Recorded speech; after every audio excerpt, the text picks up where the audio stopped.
How's everyone doing today? Sorry for being a few minutes tardy. I was reviewing my notes, or taking some last minute notes. It's more like it, to be honest with you, but making sure I didn't miss anything for today for you guys. But let's see in the chat how everyone's doing. Make sure we get the thumbs up on the audio and the visuals and all that jazz. Mr. Cole, thanks for popping on. Ryan, thanks for popping in. Mr. Francis, flurries of snow in Liverpool. Man, it's raining cats and dogs. Oh, it was this morning, but it's not right now. It's actually sun's back out. Dr. Bob, thanks for coming on. Sweet. Okay. So, hopefully it's been a couple weeks. Sorry about that. Been kind of busy, crazy. Life's happening, but definitely wanted to make sure that we got on here today. And you know what? The reason I did this, I want to do this is a lot of times, obviously a lot of questions we get are about website performance, and I'll talk about a little bit later that one of the biggest things with website performance is all about images and videos, and some people put like hugely large images. Okay. And I swore I did a live stream like on this topic before. I guess I just kind of sprinkled it in here and there, but I've never done like a dedicated live stream on this topic. Fair enough. Like crazy, right? Me and Greg Barchard did a two-part podcast that is on my YouTube channel about this, and I'm going to rehash a lot of some of that information, maybe give some more updated information because that was done a few years ago. And I actually think it was done like 4 or 5 years ago. So, yeah, we're going to talk about images and video, what apps I personally use. There are gazillions of apps out there, but I'll just show you the ones that I prefer to use, and you can go get them. Most of them are free, though. Thumbs up on that. So yeah, a lot of free ones. And we're going to talk about how to integrate these images and videos into RapidWeaver and kind of some best practices and maybe some stacks that will help you out. Okay. So, yeah, without further ado, let's jump on in. I guess first topic we should talk about is types of images, right? So there's a lot of types of images. First off is like something like JPEG. Right? JPEG, PNG. That's probably what most people are aware of, those two types of images, right? JPEG obviously is a lot of times what we use for, larger images. It's what comes off our cameras. It's probably the most widely used image format on the web. Okay. There are different formats of JPEG though. There is traditional JPEG, and then there's also on the web something called a progressive JPEG. And all major browsers do support progressive JPEGs, to my knowledge, actually. Let's check. Let's go ahead and share my screen. Let's bring up Safari. And I'm going to go to an interesting website that some of you may or may not know. It's called caniuse.com. Okay. And as this is mostly a site for developers, right? It's all about, seeing what web features are supported on-site different browsers. Let's just go for PJPG. Okay. Oh, I guess we have to type it out. Progressive JPEG. Hello?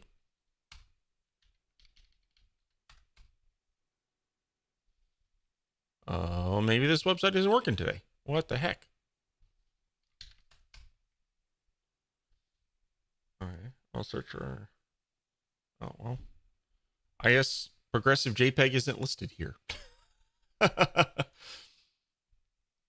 That's crazy. All major web browsers will support progressive JPEG. And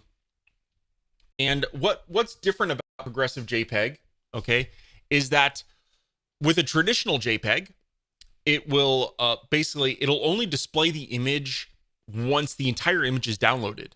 But what's kind of cool about a progressive JPEG is it'll actually display basically like a pixelized version of the image, and then as the data is downloaded, then it will display. So it's kind of a cool format. Not many people know about it. Most apps will actually export to a progressive JPEG. And yeah, it kind of gives a nicer loading effect to your website. So that's something to look into, progressive JPEG. A lot of times the extensions of those is PJPG, so progressive JPEG. Okay. And we'll show you how to create these and all that in a little bit. Okay. But I just want to kind of give you an overview of the different formats. Next is PNG. You probably know PNGs. Most of the time they're used. One of the main features of PNG is transparent backgrounds. So that's probably if you have an icon or something of that nature, that's most likely what you're using. The drawback of PNG is the file size. They're huge, okay? It's not a compressed image format such as JPEG. It is actually what's called a lossless image, right? So basically it's the raw image data, non-compressed. Next after that is something called SVG. I'm sure most of you have probably heard what SVG is. And SVG is actually a vector graphic, right? So what's great about SVGs, it's not defined by its pixel sizes. It's actually dynamic, right? So no matter what size you scale the image to, it will look crisp and sharp. However, not every image can be an SVG. It's mostly for illustrations. Okay. So if you have like a JPEG or a complex icon and you think you're just going to like export it to an SVG, no, ain't going to work. Okay. Most of the time you're going to have to create the SVG in some sort of vector design tool or download those. Okay. And I'll show you my favorite SVG tool that I use. That one's not free, but yeah, we can dive into that too. And the last format we're going to be talking about today is WebP. Okay, it's kind of the new kid on the block, and that one I know is on. Can I use? Okay, I actually did an entire live stream on just WebP. Okay, so I'll definitely talk about it today. But if you want more in-depth information on WebP and how to use it in your projects, definitely check out my live stream that's dedicated on WebP. Okay, it's on my YouTube channel. And if we look at WebP, we notice there's a lot of green here. Most browsers now support WebP. Okay, so you should think about that. And when should you use it versus not? One thing I love about WebP is it does support transparency. So most of the time, what I will use it for is instead of PNGs, I'll use a WebP image. But for a lot of JPEGs, WebP doesn't really give you that much savings. So yeah. And then the added benefit of if someone happens to visit your site with an old browser, a JPEG is guaranteed to work, but a WebP might not, right? So mostly older Windows users. Okay.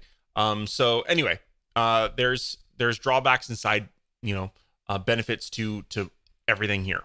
So a lot of times, again, WebP I'll try to use for PNGs. And I'll probably stick with JPEGs for most larger images because you don't see too much different sizes comparisons. Okay, difference in sizes. Okay, so that kind of goes over the major web image formats. Okay, those four again: JPEG, progressive JPEG, PNGs, SVGs, and WebP. That's five. Sorry, that's five types of images. Okay, that we're concerned with. So let's dive into. Didn't really outline this very well, did I? Let's see. Let's dive into, I guess, creating these images. We're not even going to get into RapidWeaver yet. We're going to go into, how do I create these images? What apps do I use? And yeah, let's do that. Okay. I guess let's go over some. I tend to use different apps for different types of images. Okay, so I will use first app is called Image Shrinker, and I use this. Okay, it is free. I think it's like a link on GitHub. If you just search for Image Shrinker for Mac, probably it's a free app you could download from a GitHub repository, and it's really good. Okay. And this bad boy here, let's go ahead and do some comparisons. Let me open up this. Let's find a big image in this directory so we can see what it does. Okay, Oh, look here. This image is 3.6 megabytes. All right, let's go ahead and I'm going to copy it to my desktop here. I can't copy to my desktop. All right. Let's, I'm going to create a new folder. Call it live. All right. And then I'm just going to.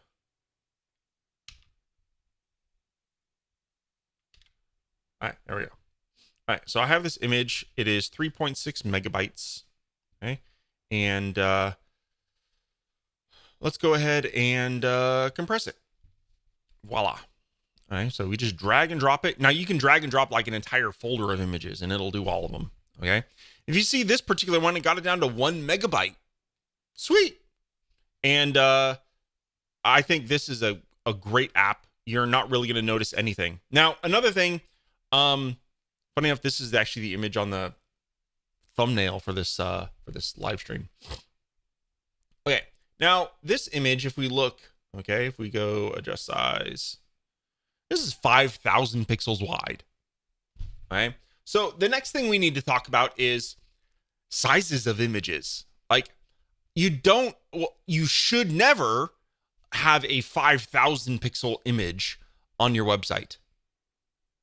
Even if you want to display the full image, like for someone to see the detail, no one's ever going to have their browser set to be 5,000 pixels wide. It's just useless and it's going to slow down your browser, right? So I almost never go larger than like 1,200 pixels, right? And by the way, this app that I'm in right now, this is Preview baked into your Mac. And I have to admit, I use Preview all the time to resize images, like all the time. Okay. So you just go tools, adjust size, set it to 1,200 pixels. All right. Resized it, save. All right. And now this image is, well, it's now 87K. Okay. But previews, sometimes it saves and it doesn't do all the proper optimizations. So let's say this now 1,200 pixel image, which if you see is still pretty big, right? Still looks great. Okay. And I got it down to 87 kilobytes. Now let's drag it into here again. And now we're at, okay, it shrinked to 81 kilobytes. Not much, right? But hey, every kilobyte counts. Okay. And if we open it up, image still looks spectacular. Especially this guy is handsome. Who is this guy? Jesus. Man, handsome dude. Okay. And I'd say if you have like an entire set of images, let's go ahead and I'm just going to, I use Preview a lot. Actually, I use Preview a lot. Let's go ahead and open this.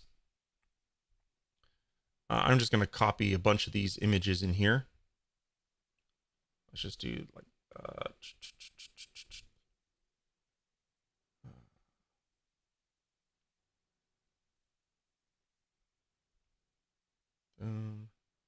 dun. All right, I'm going to copy all these in here. All right. So I have a bunch of images here. Okay. And most of them are large. Okay. So let's say I want to take all of these images and I want to make sure that all of them are no more than 1,200 pixels wide. Okay. So what I'm going to do is I'm just going to open all of them. All right. And my default JPEG is Preview. Okay. And so yeah, right now I'm in preview.app and you will see that we have all the images. Now it can be tedious to go ahead and click on this image, tools, resize, blah, blah, blah. Well, guess what? Here's a quick little tip here. I just hit Command A and it selected all the images, all of them. And now I can go tools, adjust size. And all these images are different sizes. So it's going to say multiple values. I'm going to set my width to be 1,200. Don't change any of these others. Just set the width to be 1,200. Click OK. All right. And Preview resize all of those images for me. Close it up. And there we go. All those images are now, if we go ahead and let's look at this downtown one. Okay. We'll see that the size is 1,200 pixels. Okay. They're all 1,200 pixels. Just spot check this one too. This one, guess what? 1200 pixels. Slick. Okay. So that's a quick way. There are apps out there that let you do batch resizing of stuff. Okay. But for some reason, I just always use preview. It just works. Okay. But preview's optimization, as I said earlier, isn't fantastic, right? So it saves these images, but they can be further optimized. So I'm going to go ahead and take all of these. I'm going to drag them into image shrinker. Okay. And voila. Look at the compression on that. I just saved hundreds of kilobytes. All right. There we go. I just saved hundreds of kilobytes. And all of these images still look pretty darn good. Okay. So that's pretty slick. Some of these are super small, depending on, you know, what the type of image and the colors used in the images. The more just to let you know, like the more colors in an image, the larger the image size is going to be. So if you look at, here's a perfect example. This particular one doesn't have a lot of colors. There's blues and then yellows and browns. There's not like a ton of colors. So this particular one is 101 kilobytes. But I have the same version of the image in black and white. And guess what? That one's only 90 kilobytes. Same exact image, but because there's less colors, the image is smaller. Okay. That's why this particular one, this downtown one, there's a lot of colors going on in these buildings and lights and stuff like that. So that's why the size of that image is larger. Okay. Yet the size is, all of these images are 1200 pixels. So the amount of color variation in an image will drastically affect the size of that image. There you go. Okay. That's kind of my workflow for JPEGs. I'll be honest. Now you should optimize this. Don't just say resize all your images to 1200 pixels. If this particular image, I'm only ever displaying it at 300 pixels, well, guess what? I should resize it to 300 pixels, throw into image shrinker, boom. Okay? So don't be lazy on this. Okay? Don't just chuck images onto your page and, you know, oh, I made it at least 1,000 pixels. At least it's not a 3 megabyte image, right? No, but if we were to shrink this image down to 300 kilobytes, instead of it being 160, it would be, you know, here, let's do it, right? Let's go ahead and go tools, adjust size. Let's say I'm only ever going to display this at 300 pixels. Okay. So I'm only displaying this thumbnail. That's it. Right. So now it's at 29 kilobytes, and let's drag it into here again. We got it down to 28 kilobytes. Okay. Once you start passing images into image shrinker multiple times, you get a lot less optimization, obviously. Right. So yeah, 160 kilobytes versus 28 kilobytes. Huge difference, especially for people on mobile devices. Really is going to make a huge impact on your website performance. Optimizing images, what I just showed you in this last 2 minutes, will impact your website performance greater than anything else you can do. Okay? Hopefully that helps out. So, as I said, Image Shrinker is my to-do or my favorite app for compressing JPEGs. Okay? And the reason is it uses this library, if we want to get a little bit geeky here, it uses a library called Moz JPEG, which is actually developed by Mozilla, the Mozilla Corporation. It's open source, but it uses, again, this library called Moz JPEG. And this is the only Mac app that I'm aware of that actually uses Moz JPEG. Okay? And so, yeah, that compression library is spectacular. I should note some types of images, Moz JPEG's compression might not be the best for. And I actually did a decent job on this. I notice for some images that have, it works best on images like photos. Like you will see zero difference. However, if you have a JPEG that's an illustration, even this particular one, I don't know, you might not see it, and it could just be specs on my monitor as well, actually. When you have wide vasts of the same color, okay? Actually, if you look at the icon here, okay, there's a little noise there. Okay. I find it mostly acceptable for things. But if you want to be very particular, okay, about that, then maybe choose a different JPEG compression engine, okay, other than MozJPEG. And what is another one you could use? So another app that I use, let's close out Image Shrinker, is Image Optum, another free app, okay? And I tend to use Image Optum mostly for PNGs. Image Shrinker will not work on PNGs. It only does JPEGs, okay? But Image Optum will do JPEGs and PNGs. So if you really want to make sure you only ever have one, you can use Image Optum, okay? It doesn't use that MozJPEG compression engine though, okay? So it won't get as compressed, especially for photographs. Like I said, Image Shrinker can't be beat. So Image Optum I tend to use for PNGs. I think I have some PNGs inside this. Let's see, here's a PNG. Okay. Oops. Do I have any more PNGs? Here's Weaver Space. All right. So I have a couple PNGs here. So this one's a Weaver Space logo. And guess what? For PNGs, if you want to resize, same exact thing. Select multiple. You can just open both of them. They open inside preview. You can Command A, tools, adjust size, and I can adjust the size of these, right? So for example, I'm just curious, I don't even know what the sizes are on these. This Weaver Space is 1900 pixels, okay? I definitely don't need a 1900 pixel logo on my website. Like, that's ginormous, okay? And this Yeti one is 948 pixels.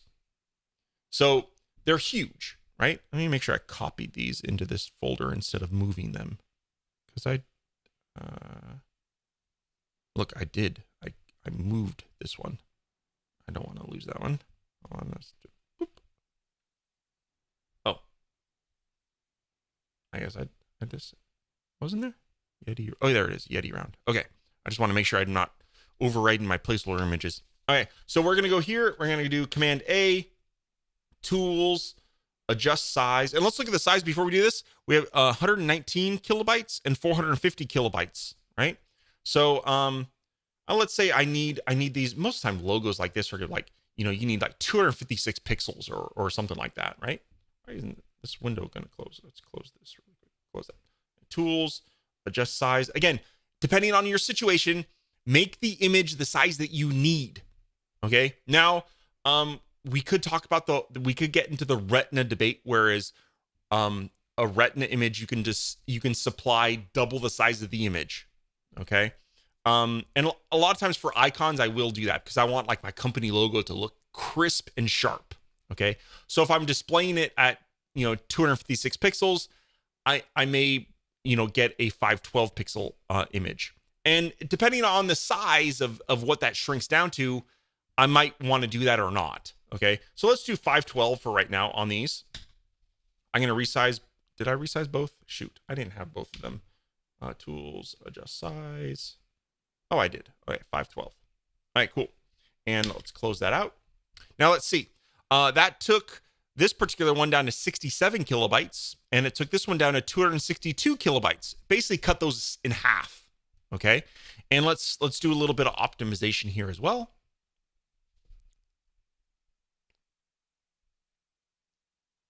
And you can drag and drop multiple, and Image Optum is going to work on both of them. And you get little green check marks when it's done.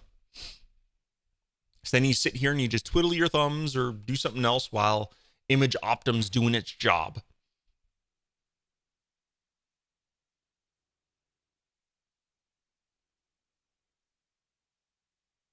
The Yeti's done.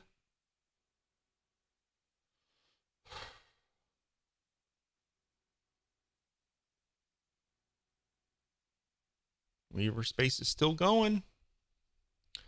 We do see the Yeti is done. Oh, they're both done now. Okay, so that took us down to 196 kilobytes and 42 kilobytes. Okay, and that's again a pretty big logo. And most of the time we're not displaying our logo at 256 pixels anyways, so you might even go farther, right? And this particular logo, for just a logo, 196 kilobytes, I'll be honest, I probably wouldn't do that. I'd probably shrink this down further, okay? Even if it was on Retina, okay? So chances are on both of these, I'd go ahead and let's open those and let's reduce them down to 256 kilobytes, which is probably what I would most likely be doing on my website, okay? So we go to 256, which means I could display it at 128 in full Retina, okay? Which is cool. All right, so let's go ahead and save those, close. That takes us down to 30 kilobytes and 84 kilobytes. All right, let's go ahead and optimize those again, though. Let's see what we get.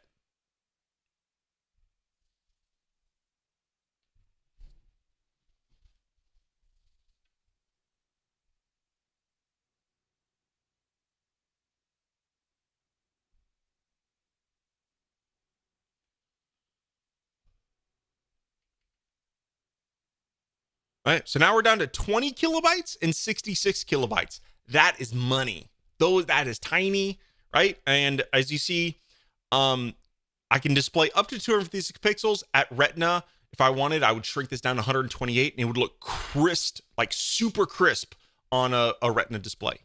Okay, so there we go. Those are some tools. I just saw in the chat that David Jenner says that Image Shrinker does do PNGs now. Oh, that's cool. Here, I'm curious. Let's go ahead and let's see what it does. I'm gonna delete this Yeti round one because that was the larger of them. Let's go ahead and copy that in there. Let's go to Image Shrinker. Does it do PNGs now?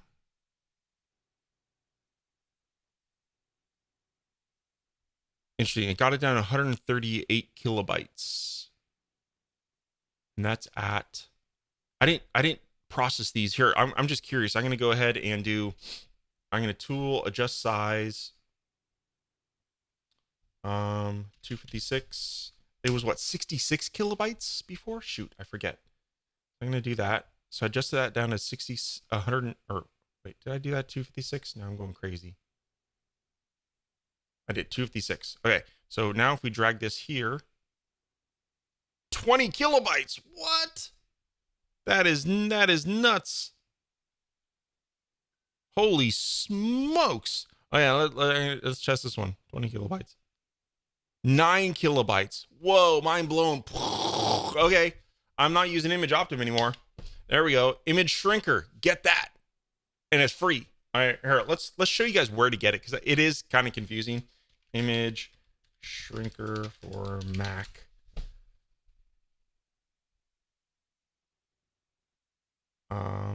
Not image. Here it is. Image-shrinker.com. There we go. Go grab this bad boy. I'll put that in the chat for everybody. Okay. Wow, mind blown. Cool. Thanks, David, for letting me know about that. It even says PNGs allowed right there in the app. Okay. It does do SVGs as well. And basically with SVGs, what it does, it just compresses the SVG a little bit. I have found with SVGs sometimes it maybe messes up the SVG a little bit. So verify your SVG. It hasn't happened a lot. It was like a handful of times that I've done it. And yeah. So there we go. Okay. Thanks, David. Man, look at that. 9 kilobytes to 20 and 21 kilobytes. This is like a third of what Image Optim did. That's crazy. I wonder if it says what. It doesn't say what compression library it uses for PNGs. The app is very minimal. Just drag and drop. It does its thing and it does a good job. So there we go. Okay. So what about all the other image formats? We talked about WebP and progressive JPEG. How do you get those? I do want to say one other app. I'll admit I tend to forget about it sometimes. And I am now drawing a blank on its name. It's from hold on a second. I can retro batch. There we go. Retro batch is a really cool app. Okay. It's kind of like if you ever use like Automator or things of that nature. Oops. And there we go. Here, let's see if I have file open recent picture batch. I created this inside of a different live stream. When I was using for Foundation 6 images. And basically what it does is I created like 6 different versions of an image all at one time using RetroBatch. So basically it'll go ahead, it'll read in the file, it'll delete metadata. You can create these workflows, and it created a 3000 pixel, 2000 pixel, 1500 pixel, 1200 pixel, 1000 pixel, and 600 pixel. And then it wrote the images. And actually I think it not only that, and then it passed all of those images into Image Shrinker to shrink them all. Like, so it was pretty crazy. So really cool app. If you want to do like, you have workflows for creating certain sized images all the time.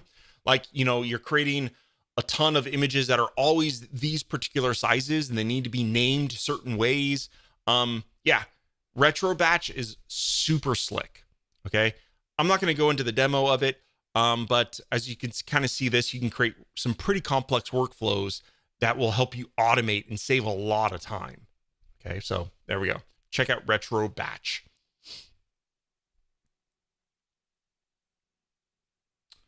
I for some reason my chat crashed, so I missed. Jody apparently had a question about PNGs.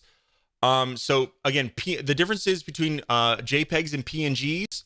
If you notice, this PNG, it's a transparent background, right? Because it's just my icon, okay? Whereas if I were to, let's go ahead and let's open up my Weaver Space logo, okay?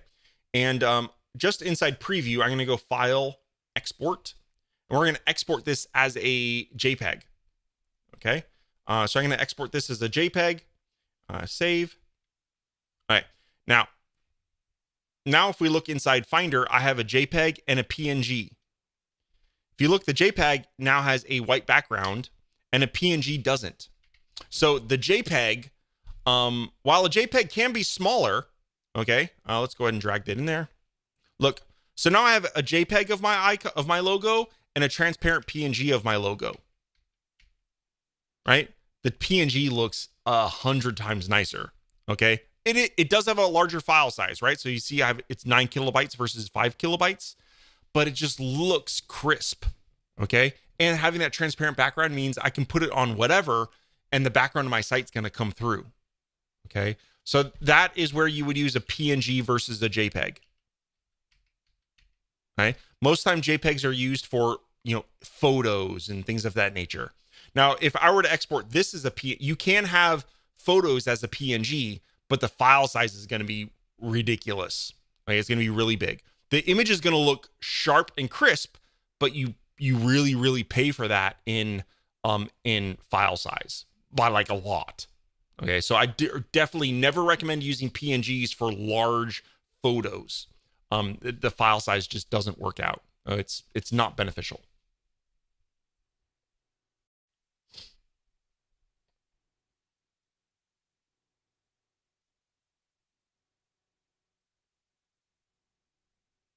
So hopefully, Jody, I answered your question on why would you use a PNG. You would only use a PNG if you need the background to be transparent. That's it. All right. But I talked earlier about another option, okay? And there are no great apps that I'm aware of yet that will allow us to create WebP images, okay? I've seen some, okay? But the best one that I've used is actually a website, okay? It's a website done by Google, and it's called Squoosh. Okay. So we have Squoosh here. Now, Squoosh doesn't allow you to batch. It's kind of a one time, one image at a time sort of thing. Okay. Let's go ahead. I'm going to drag in this Yeti PNG here. All right. So here I have a Yeti PNG. And then in here, so what's kind of cool is it gives you kind of like a before and after slider. So you can see now this particular one, you can say what compression engine you want. And since this is a PNG image, we don't want Moz JPEG because if you notice the background here, it's putting a black background instead of transparent. And we need to make sure that we get that transparent background. So what I'm going to do is I'm going to choose WebP. Okay. And if we do WebP, you can also say, oops, shoot, I didn't want that. We can say preserve transparent data. Okay. And this image was 452 kilobytes. And even at the same size, it's 33 kilobytes. And we can also resize it. So we can say, we did what, 256? Oops. Okay. So at 256, so it's going to resize it to 256 pixels. It's going to export it as a WebP, and it's going to preserve the transparent data. We're now at 9.5 kilobytes, which is actually half the size of what a PNG was when we did that with Image Shrinker. All right, so let's go ahead. We can go ahead and download that. And let's move it inside the same directory. There we go. I have my WebP version, which is 10 kilobytes. My PNG version, which is 21 kilobytes. And there's, I don't know if you guys can see it on live stream. There is a very minor difference. There are some things you could do in here, like if you were to click lossless, it would make the file size larger, but the quality would be a little smoother. But as you see here, it goes from 9 kilobytes to 51 kilobytes. So, and you can then adjust this slight loss thing to kind of get that down. But yeah, there we go. So yeah, squoosh.app is great for WebP images. Okay. If you notice, you can also use this to create. Oh, it doesn't have progressive JPEG here. Well, maybe if it does Moz JPEG, does it have a progressive setting? Oh, progressive. There we go. So if you use Moz JPEG, they have a progressive rendering thing here. I don't know if Image Shrinker does that. I do not know. Well, there you go. If you use Squoosh, you can render the JPEG as a progressive JPEG. How does the browser know that it's a progressive JPEG? I'll be honest, I'm not 100% sure. But progressive JPEGs, somehow it knows probably the metadata inside the image, and it will do that, the nicer loading of the image in the browser. Okay. So there we go. Squoosh.app here. I'll throw this URL into the chat for everybody as well. Okay. Pixelmator Pro allows you to export to WebP. Yes, a lot of the image generation tools, Pixelmator, Affinity, they do support WebP exports. Okay. Again, I'm not going to go through every app. I do use both of those. I love I keep flip-flopping between Affinity and Pixelmator. Like, I like both for certain reasons. We're not going to dive into those apps today. Okay, but yes, Pixelmator Pro and Affinity Photo both allow you to export, and as well as Affinity Designer, I assume as well, can export to WebP. However, I have found that even though they export those, they're not fully optimized as well as if you were to do it through Squoosh and or Image Shrinker. Okay, so even if you're using one of these apps to create an image, I would always optimize it afterwards further. Okay, hopefully that helps out.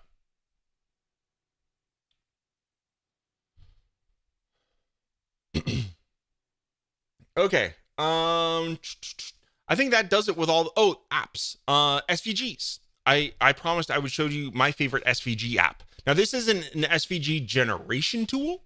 Okay, I probably, if I were creating an SVG, I would use either Sketch or Affinity Designer. Again, depending on how I'm feeling that day, I will pick one of those two apps. There are a lot more vector design tools out there, tons of them. Okay, there's even some really decent free ones. I think one called, I think it's Vectinator. It's free. It's on the App Store. I don't think I've ever actually used it, I'll be honest with you, but it looks really decent. Okay.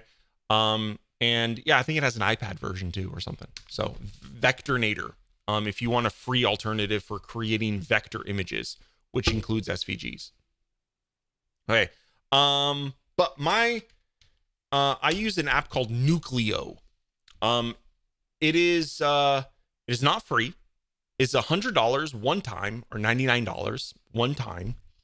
And they have a ton of their now I've purchased various icons over time. Like I have Font Awesome 5. I've imported that into this app, and Font Awesome 6. I paid for 1 year of Font Awesome 6, so I have all the icons from that. And I have various other icon sets that I've acquired. Okay.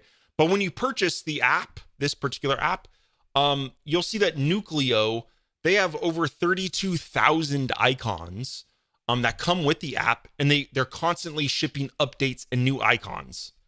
And what's really cool is, you find an icon that you want, you just say right click and you just say copy SVG code and paste it directly into RapidWeaver. Done. Like, it's really, really cool. You can tweak the colors here as well. Obviously, if you're using like my SVG stack, you can tweak the colors inside that. But if you're using a colored SVG, you might want to do that here. I'm not sure. I haven't really played around with most of the SVGs that I use solid color or 2-color tops. I don't use many multicolored SVG images.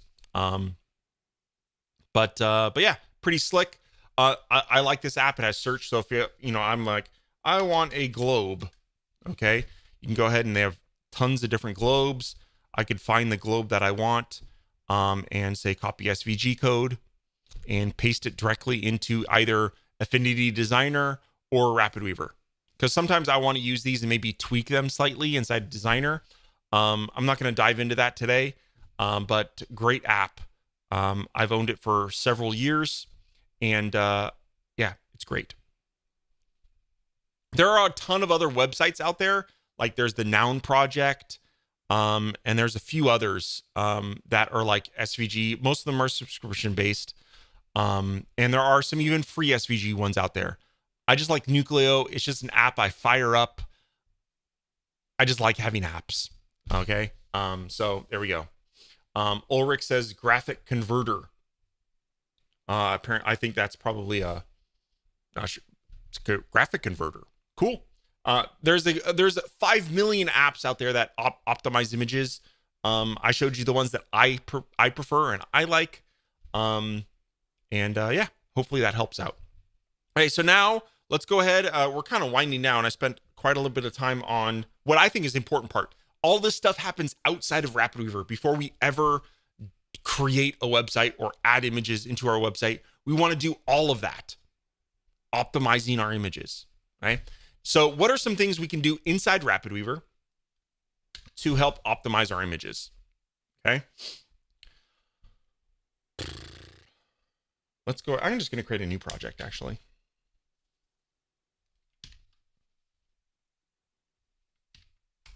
All right. So if you're a Foundation 6 user, you probably are aware of the picture stack inside Foundation. And I have videos specifically on that. I'll give you the 5-cent tour right now and some settings that you should concentrate on. Okay. But if you want the full breadth, check out the detailed video that I have on the picture stack. It's on the foundationstacks.com/demo. Go to image and media. There's video right there that shows you how to get use the full power of the picture stack. Okay. So let's go ahead and just chuck in a site styles. And let's go ahead and add in a picture stack. All right. So the picture stack here, I should note, if you want to use WebP images, you have to use warehouse images. Okay. This is just a stacks thing. Okay. It doesn't support native WebP images. So if you drag and drop a WebP image here, or if you have a stack that you drag it out into the content area, you're not going to get a WebP image. You're going to get a JPEG. Okay. Which means you have to warehouse your image. Okay. Hopefully a lot of you know what warehousing is. It means basically you upload the image to your server, or you use RapidWeaver's resources. I have an entire video on that as well. I'm not going to dive into how to warehouse. Okay. Go to my YouTube channel, search for warehousing. I did it, I think 3 or 4 months ago. Okay. So yeah. basically you're going to warehouse your image. So if you want to use WebP, you have to warehouse it if you want it to be a WebP, because if you drag and drop it, you're going to get a JPEG, not a WebP image. Okay. Another thing here is lazy loading. Okay. So the picture stack supports lazy loading. This is determined by the browser. This is the lazy loading that's built into most browsers. And you can either, by default, it lets the browser decide. Okay. But it is good for you to explicitly specify whether or not this image should be lazy loaded or not. The rule of thumb is that I use is if the image is going to be visible by the user on page load, you should set it to be never lazy load. If you know the image is going to be further down the page and the user will never see it on page load, you should always set to always lazy load. That's a best practice. That way you're not giving the browser, you're explicitly telling the browser, never lazy load this image or always lazy load this image. Okay. And again, that's inside the picture stack. Okay. And if you didn't know about the picture stack, you can go ahead and click, let's say you can add multiple sources, and then you can say, I want this image, you can have different images for small, medium, large. You can have different images for dark mode, all that kind of stuff. Again, check out the video that I did explicitly on the picture stack on how to get those features. Okay. And I think that's the video where I actually go through that retro batch thing as well. And I have that as a download. That file you saw is a download on the Foundation product page. There you go. Okay. All right. Now, if you're not a Foundation 6 user, okay, which, come on, Foundation 6 is awesome. Okay. I do have my new starter pack that I shipped last month. Okay. And inside there is a picture stack. Okay. And you can also supply 2 different images here. So you can supply an image that will be used by default on small, and then a different image that is going to be for medium and large. Okay. So not quite as granular control. You also have control. You don't have the ability to choose the lazy load here. Okay. A power user tip: if you do have Foundation 6, but you happen to be using a different framework or a theme, well, guess what? The picture stack will work. It doesn't require Foundation 6. It'll work anywhere. Okay. Because that is just pure, it's all HTML. Okay. It's all native. It's all kind of encapsulated inside the picture stack. So you can actually use it outside of Foundation 6, which is true of a lot of Foundation stacks. I have an FAQ on that on the community. Check that out. Okay. So this leads me to another thing where it's like, you can supply different images for different size devices. Again, it all depends on how much work you want to put in pre-sizing and pre-optimizing these images. So if you have a large image that's on desktop, but it's only going to be smaller on mobile devices, you can actually supply in this stack or in the picture stack a mobile version, as well as in this a medium and large. In the F6 version, you can actually do more granular. You can have 3 different images, and you can even do non-retina versus retina displays if you really wanted to go all out. Okay. So yes, so that's another way how we can optimize images. Lastly, is a stack that I shipped the end of last year called Raincheck. Okay. And I have users that have said they will fly out here to kiss me because of what I did with the Raincheck. Okay. Raincheck allows you to basically, if you chuck a picture into here, Raincheck has here, let's just load an image in here. Raincheck will allow us to, let's say this image was further down the page. Raincheck will never even load the image until the user is about to scroll to it.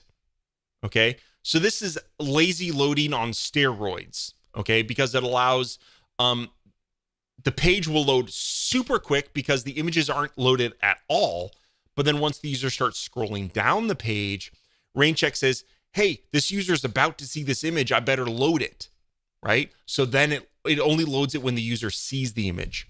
There's different ways that we can load images. We can do it on load. So you could be like, load this image, a second after page load, so that, after everything is loaded on the page, then rain check will load it. Okay. So, and then the on scroll, I think, is pretty baller. Okay. It's pretty cool. That allows us, again, to dynamically only load an image when a user is about to scroll to it. Okay. Which is pretty slick. And there's ways to do it via cookie jar and click. Not going to go into those. I have a whole video set on rain check if you want to check those out. Okay. But rain check is a really huge game changer. And so far today, I've only talked about images. This works spectacular for videos as well. Okay. So if you were to use a video and chuck video into rain check, okay, whether or not that video is a video stack, or a YouTube video or a Vimeo video, okay, rain check will, especially for YouTube and Vimeo, like huge improvements in page load times. Okay. If you were to chuck your YouTube video inside of a rain check and then have it only load it on scroll, you're going to be blown away by how much faster your page loads will be. Okay. Because of rain check. Okay. I see Ryan in here, the oil fields and gas gifts. Yeah, he recently implemented rain check on his site, and he was one of the guys that was blown away by the page performance that it helped him out with. Okay. So yeah, rain check is a huge thing. Okay. I haven't talked about video. Let's talk about video. I have to admit, I use and optimize videos less than I do images. But all the same practices that we talked about for images apply to video. Make sure your size of your video is good. Okay. The size of your video. Make sure it's not a 1920 by 7, a 1080p video if you don't need that on the web page. Okay. Should you use a service like Vimeo or YouTube? Or is it better to load it natively via something like my HTML5 video stack, or the video stack that ships in Foundation 6, or or in my starter pack? What's the difference there? Okay. So if you properly optimize your videos, loading a video via something like either any of my video stacks that I've talked about, okay, either HTML5 video. HTML5 video is the same thing as like Foundation 6 video, only it has a nicer player skin, right? The HTML, the video player, basically. It has some video player and customizations on that. But it loads it natively. The video is on your server and it's loading that video. You will see your page performance improve if you do your own videos properly. And that's not easy. Okay, because you have to size the video properly and you have to optimize the video properly. And another problem is, well, if someone is on, do you send what happens about videos like on mobile devices versus desktop devices? Do you want to serve a larger video versus a smaller video, versus if someone's on their cell connection or Wi-Fi? And that is where something like YouTube and Vimeo win, because they will optimize videos for you based on the connection that the user has. Now, there's a trade-off, though. What is Vimeo and YouTube are great. They optimize videos and they help in that respect, but they load a lot of JavaScript and stuff on your web page, which actually does slow down page load times. Now, if you're using rain check with YouTube, then you shouldn't actually notice the page load difference at all, okay? Because it'll happen all in the background, which is pretty slick. But there are other, disadvantages of something like YouTube. Obviously, YouTube, if you're into GDPR and whatnot, there's cookies that YouTube loads. Now, my YouTube stack allows you to request YouTube not to load cookies. YouTube does have this special embed that my stack provides that allows request YouTube not to use cookies. Does YouTube obey those things?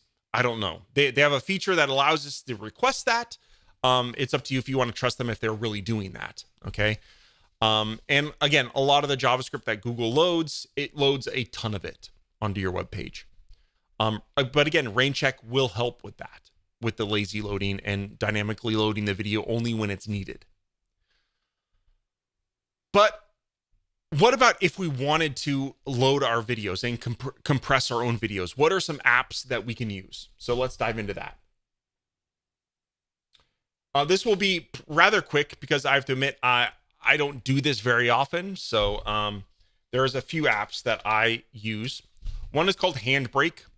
It is free. I don't have one right now. Okay. And Handbrake, when I use Handbrake, I kind of just use their presets. I don't have a video to load. I should have prepped that. Let's just find MP4.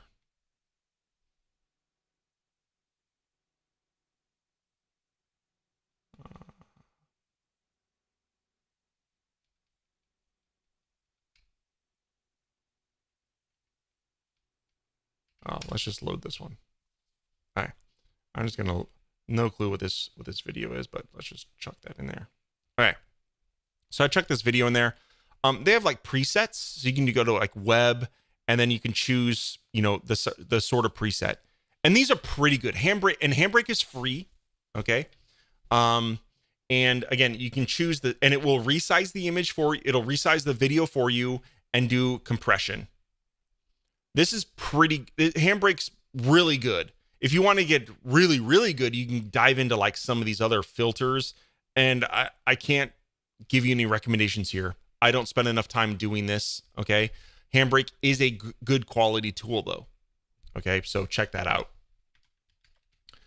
I have to admit, I also bought years ago, I bought this Video Compress Pro from the App Store. Okay. Where'd it go? Oops. I thought I launched it.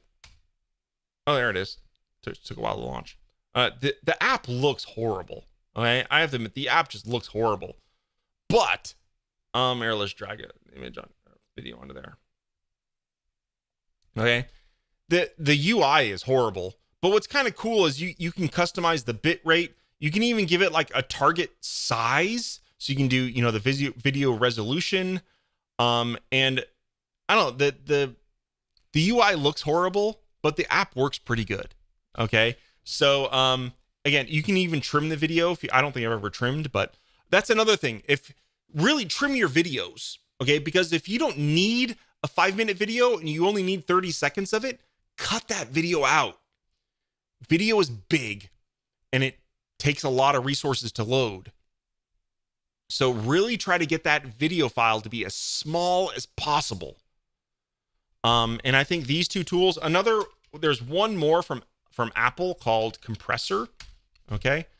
And I tend to only use Compressor if I'm exporting from Final Cut. And I have to be honest, like while the video quality that comes out of Compressor is stunning, the file sizes are pretty big. Okay. And I'm sure there's ways to better optimize it because this is like, part of their pro video series from Apple. Like it's used for Final Cut and stuff like that. So definitely has a lot of pro features that are outside of my learning curve at this moment. That's probably why I use this really horrible looking app that just kind of gets the job done. And again, that one, I don't even know if it's available anymore. It's called Video Compress Pro. I think it was like $4 or $5 on the App Store. So check those out. Okay. So there we go. And Compressor, I don't remember. I think it's $20 or $30 in the App Store. I'm not sure. It's from Apple, right? So it's Apple's part of their pro app library. So anyway, check out Handbrake and Video Compress Pro if it's still on the App Store. Here, let's see if it's there anymore. I'm just curious. I used to like always be on the App Store and shopping, and I'm like never on the App Store anymore. I don't know why. It's just, I don't know. Not sure why. Video Compress. There it is. Video Compress Pro. Oh, it looks like it's free now. Oh, that's Video Compress Lite. Where's like other apps from this developer? See all. Oh, they have batch video compress. There we go. That's $4.99. So look, none of this. Where's Pro? That's like. Oh, here's the Pro. How can you see the price of an app after you bought it? This one that drives me nuts too is like, I bought this app already, but how much is it? Like, if you wanted to get it, I don't know. But anyway, it's there. Video Compress Pro. This is the one I use. Again, it works pretty good. I've never had any issues with it. Okay. And I think it's pretty cheap. It looks like he has no apps bigger than $10. So, I think it was $5. I could be wrong. $3.99, Mr. Cole says. There we go. Sold. Gets the job done. It kind of, you can even do like compress this file to be like 3 megabytes. Okay. And yeah, it just kind of works. And then and it kind of gives you a preview up here. You can kind of see what the video will look like if it's compressed that far, and gets the job done. Okay, guys, I think that covers it for today. Hopefully you got a lot out of today. Most of today wasn't spent in RapidWeaver because a lot of this work is done outside of stacks in RapidWeaver, right? It's all about properly optimizing your images. And this is a really important thing. I can't tell you how many people are complaining, my website is crashing my iPhone. And then I go and see he's loading, 200 megabytes of video and, 50 megabytes of images on a single web page. It's like, dude, like, a lot of this work is done outside. You got to optimize your images before you add it into your project or warehouse them. So hopefully this helps you guys out. Go out there and make some fast websites. And hopefully we'll see you guys on Friday, Hangouts on Friday, and we'll see you on the community. I've been working on a super cool side project. It's not a stack. It's a new website. And it's for the community, and I think you guys are going to love it. So, hopefully I should release that in the next week or two. Okay.